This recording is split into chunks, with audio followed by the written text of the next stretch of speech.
So we're back. We're talking about volunteering and how that process really works. Now, delegates is the peak of the volunteer process someone can do. That's not for everyone. It's only for a select number of people, really, because it does whittle down the process. If you want to help Bernie Sanders right now, Phone Bank Indiana. There's a number of states after that are coming up. California's on that list. Washington, D.C. is at the very end of it. Oregon's in there. We have wins coming up, and we need bigger wins. Learning about what we're doing really starts with phone banking, and then being in California, you want to eventually get to canvassing. So there's the opportunity to do face banking, which is using your Facebook to connect with people in the states that are coming up to vote, so you can tell them voter information that's important for their state. It works with, I think, friends of friends, essentially, so that it increases your distance. This gives you the opportunity to connect with people in a closed environment where they can ask you more complicated questions, off script, so that you have the opportunity to work out the right answer. That's really the key here. You're not just trying to give a answer, you want to give the right answer. And you're sending them invites to events like their primary, the day that they need to go out and vote in the primary, or registration date, or different things like that. You can send for Facebook. Send invites on. Yeah, it's very personal. Now, texting is another thing you can get involved with a campaign, and that's people have texts from their phone, information, events, conventions, very specific data for specific areas, and that comes in a variety of stuff. It's a little more complicated because it's using your phone number, and we need people to be able to respond to things promptly and have some strong answers. So we would text our friends the information that actually to us? No, this is hopefully you're doing that anyways. No, that would be for texting people that have signed up to BernieSanders.com. Okay. And so it's actually texting Bernie Sanders supporters. Like, hey, I'm like Dave. cat facts for the day when you sign up and you get your daily cat facts, like you get your Bernie Sanders info. It's sure. I hope this means texting too. Everyone understands that means texting. Yeah, I think I have one from earlier today. I can read it. Yeah. Please. Let's see. Inviting you to a barnstorm, probably, right? Yeah, something like that. What's a barnstorm? Exactly. Should we call it a burnstorm? Okay. Can we just say that for the record? Barnstorm is a terrible name. Burnstorm. Well, it could be called a firestorm. What is it though? I don't know where the name barnstorm comes from. Well, because barns, I get that. Like I think it's like in the olden days. brainstorm, but it's like it's like a organizing. It's like a grassroots rally. So where would you meet? I think it's a grassroots rally. I think that's the idea. Yeah. I think it should be name. a barnstorm would be a much barnstorm. Yeah. I literally just think of Twisters when I hear that. Oh my god. It's basically like I think of a barn with a storm. There's like a twister, and I'm like, I don't want to go to that. It's basically like a volunteer rally. It's like kind of like the stuff we're talking about now, like phone banking, canvassing, and it's a great way to, number one, also socialize and meet other people that have a like-minded goal as you, which is really cool. But it's hard to meet people. Also, just to find out how you can jump into the volunteering process if you're a little unsure of how things work. You get the support from everybody else that's there. You can sign up for phone banking parties. You go to someone's house and everybody there is phone banking and having. What is phone banking? So basically, you're going through the dialer that they have for the Bernie Sanders phone numbers of people that have signed up with the website or the Democratic Committee. People sign up to the website and then their numbers put on a database. And then we are calling for them to tell them more about Bernie Sanders information or the voting's coming up in their state or just so they're informed. It's just literally information so that people are informed. Yes. And you can do that without necessarily, like, you get if I wanted to volunteer. You can do it from your computer at home. Oh, you can do it from your smartphone sometimes if you have good internet connection. And it calls the numbers automatically. You don't have to dial every number. You just sit there on the phone and you hear a beep. There's a dialer. And you start to talk. And there's a script. There's different types of scripts depending on where in the voting process that state is. So you're trying to find out if they're a Sanders supporter, and then you want to make sure that they know where their polling location is. Just basic things like that, and it guides you through the process. It's really easy. The first few, you'll be like, oh, you feel a little weird, but after that, it's smooth sailing. It's not. So the phone But banking. how do you reach out to people that aren't already on these lists? Because if you're already on the list, you're most likely going to vote that's for really. Sanders. What about all the actually, voters out there that are uninformed or not sure? They have no idea what they want to do and are looking for information.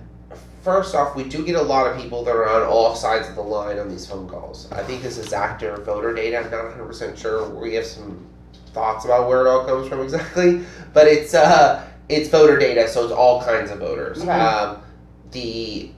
As far as the second question you asked was basically comes down to ground canvassing. I really don't think there's another effective way than doing large scale events or hitting the ground. I think the most effective way to ground canvass is to start in your neighborhood. Ground canvass where you're comfortable, where you're familiar with people, and try to recruit people who would want to ground canvass with you. Ground canvasses, Knocking on doors, saying, "Have you heard about Bernie Sanders?" So it's phone banking, but you're doing it face to Couldn't you face. do something It's like door banking. Just Door banking, yeah. I like that. Don't ever say it. Like, That's good. It's door banking. If you're like in a coffee shop or something, you're randomly talking to a stranger, which happens if you're friendly people. You can meet random people throughout the day and just, I don't know, if it comes up or talking to them, or can you use those opportunities to sort of reach out to people? Absolutely. I think Those little moments. I think getting involved in the volunteer process sometimes, especially if you're on Facebook, you're on all the Bernie Sanders activist pages and so on and so forth. It's almost easy to forget for a second that you have people in your family that may be in all these other states that you can call.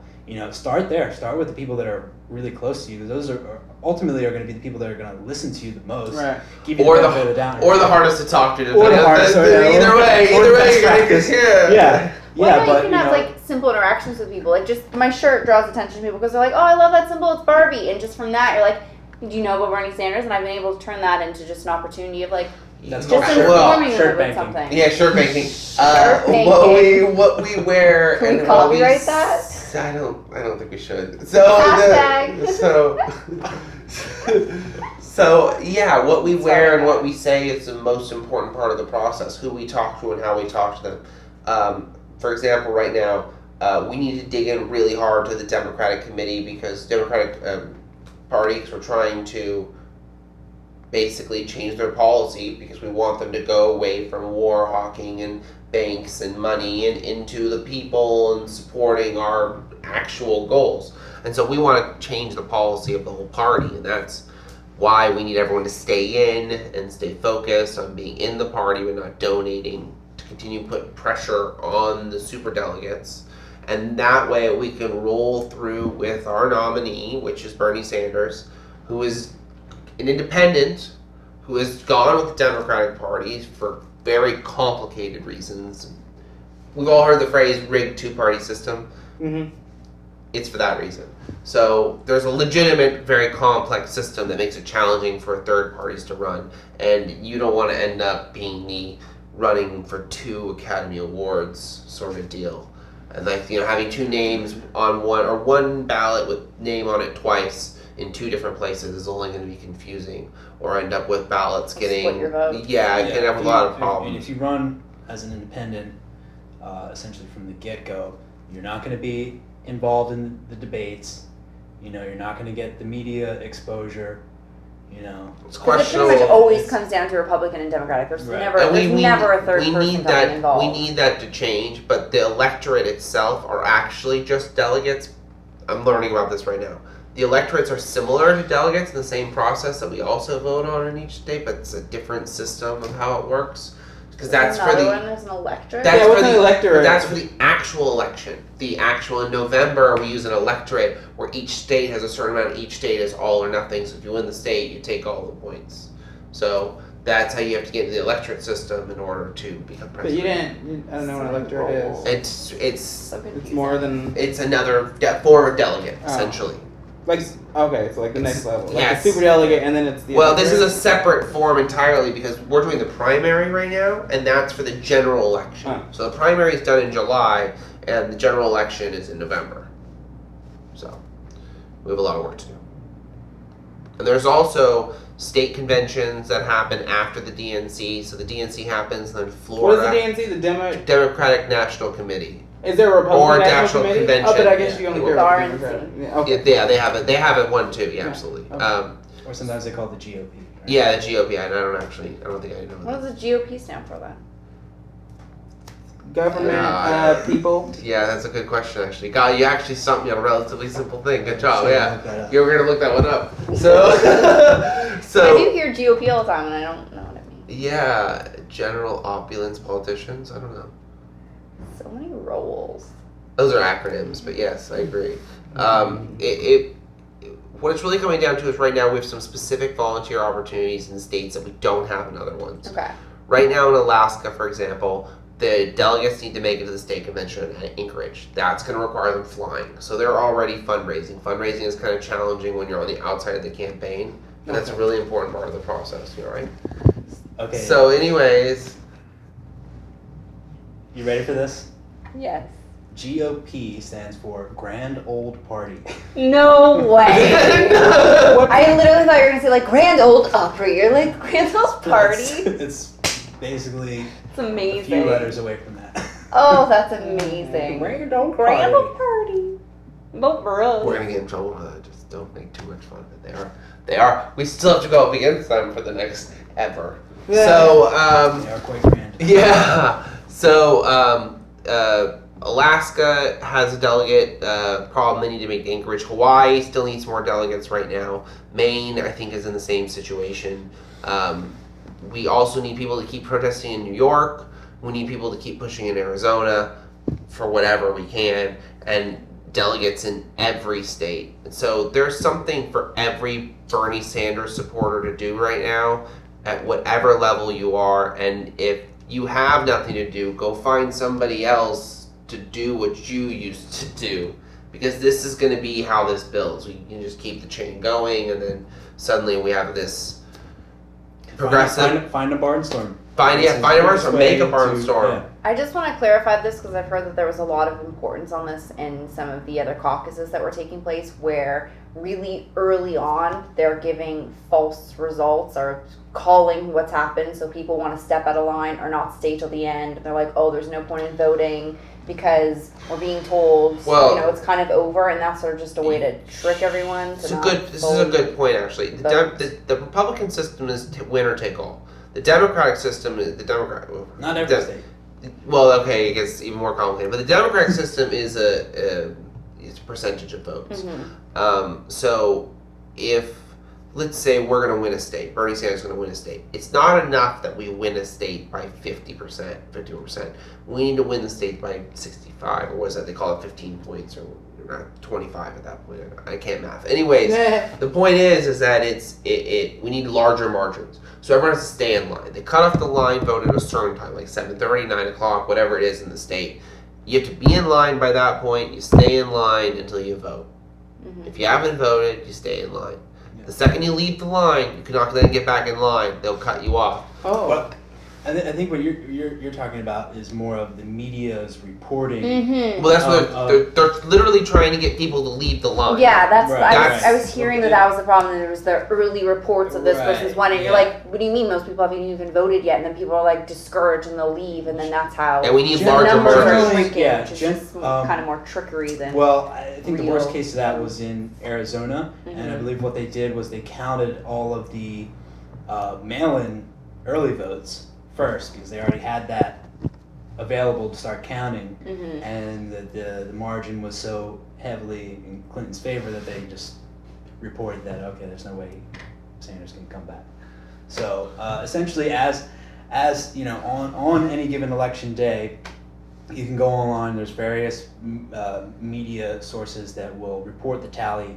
They don't count everything all at once and then tell you what happened. They report it incrementally. So it'll start, it'll be like 1% of the counting is done, 2%, and then gradually it'll work its way out. Sometimes it doesn't even get to 100% for several days. So And one counting will take forever or something. essentially, theoretically, let's say, for example, you get to 90% of the vote is calculated, and one candidate is winning 60 to 40. Okay, well, there's only 10% left, so you know that the person that's winning 60-40, there's no way the other person can come back, right? So essentially, that makes sense. That makes logical sense. But They use it against us on the other end when we're winning, and we need to keep winning. So when we are winning, like we have wins coming up, and Indiana's looking very promising. Oregon's going to be really promising. Well, Oregon's a lot of mail-in, but we need people to win by the huge margins. And so I didn't do that right. Anyways, that wasn't as bad. So we need to win by these large margins. So they want people to stay in line. We need people to stay in line. So stay in line. Stay in line. Stay in line. It is not complicated. Stay in line. You haven't voted. Stay in line. Don't have ballots. Stay in line. Yeah. If you haven't voted. Yeah. If there's anything that's questionable, if your vote is going to be denied in any way, or say you're not on the registration rolls, there are numbers that you can call to report it. You stay in line. You stand up for yourself, and you make sure that you either get a ballot or a provisional ballot if the situation is that bad.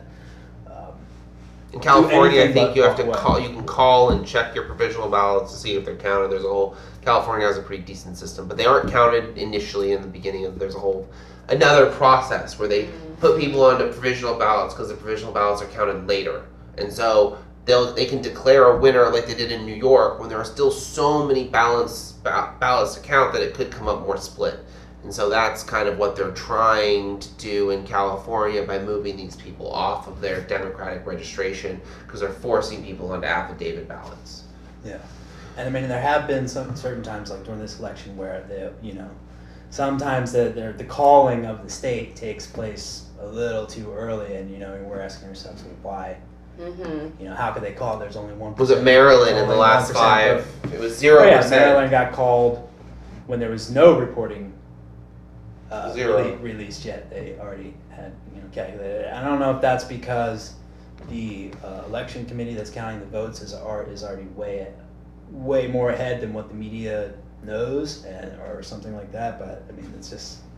I don't think we really have a definitive. Well, that's the thing is, answer it doesn't even matter because I have so little faith in the whole process. Generally speaking, that's why the convention delegate stuff is so important.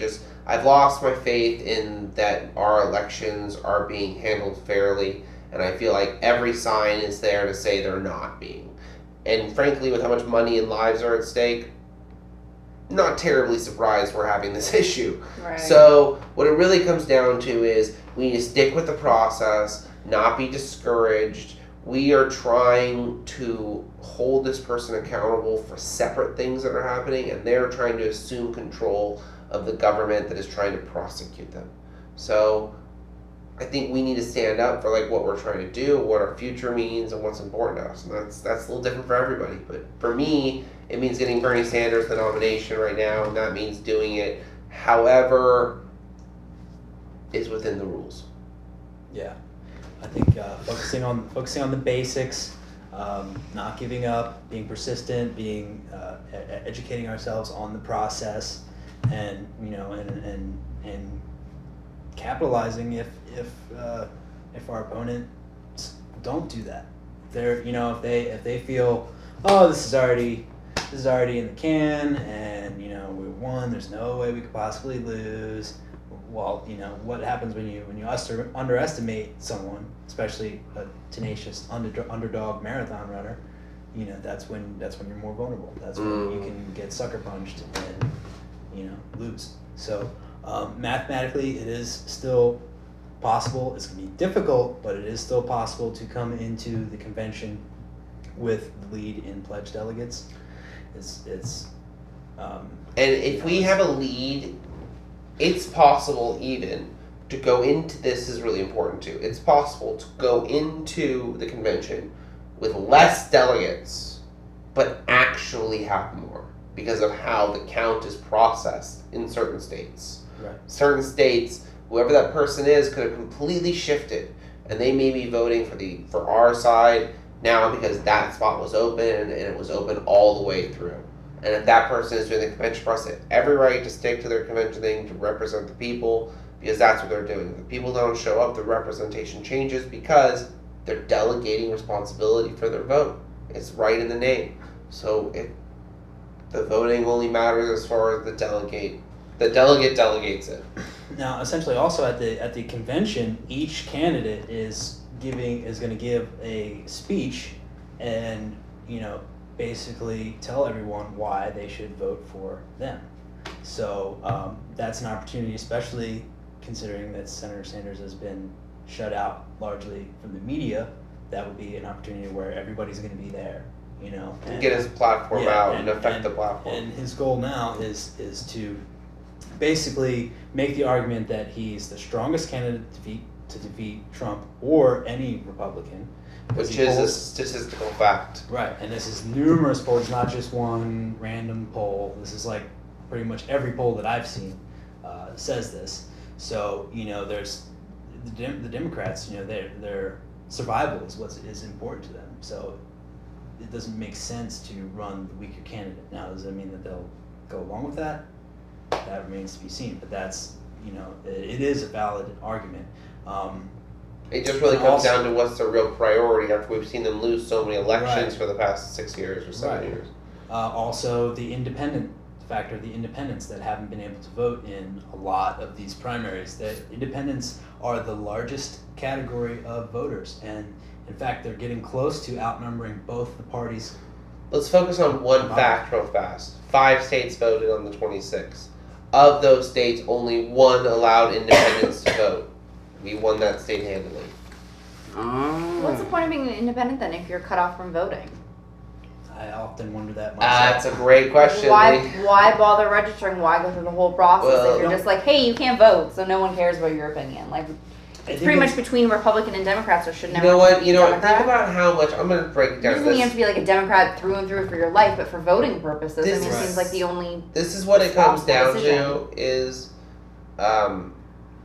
think about how much this has been all over the place. Think about how little people know, and how much we have to explain very basic things.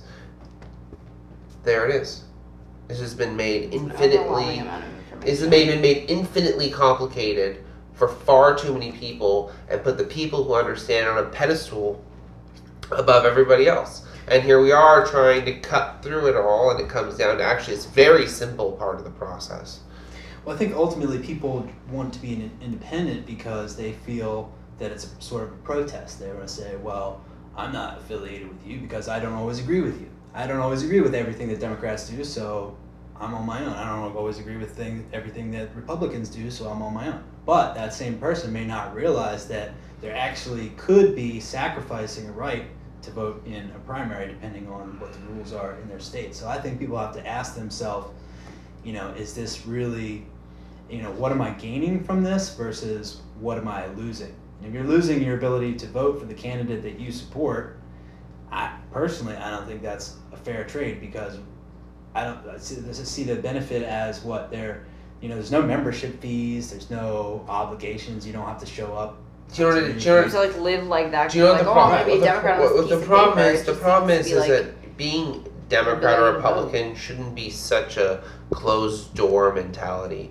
You should be able to register as whatever you want and vote for whatever you want, and the registration should only be for informational of knowing which way you lean. It shouldn't be like it means so much about how you actually vote. Like it's useful to be like, I'm a Democrat, I see myself as a Democrat. I'm an independent because I don't see myself as a point. But everyone should be able to go and get whatever ballot they want because you only get one. Mm-hmm. Right. It gives the party a certain power by saying, well, we have this many members. But as a member, it's not like you really have responsibilities or special obligations. Besides, you're supposed to vote and keep up the Democratic principles. If anything, you should look to Bernie, who's an independent, who's running as a Democrat for specific purposes. Right. So it's like, look at it like that. He's not necessarily a Democrat. He's an independent. He stands for those things, but I think it's technicalities and I think it comes down to a lot of this. A lot of the control is happening on Facebook, and I don't feel like there's as clear of a leadership. I don't feel like this is clear. They've been good to us. They've been good to us. I don't think it's been as clear of a leadership online as there could have been. Then that leaves a lot of opportunities for people with pretty memes and strong arguments to come out and really foster these thoughts that are against what we're actually trying to accomplish, because what we're trying to accomplish up to this point has been a lot of like, this is happening and this is happening and this is happening. Now we're a little more like, this is happening.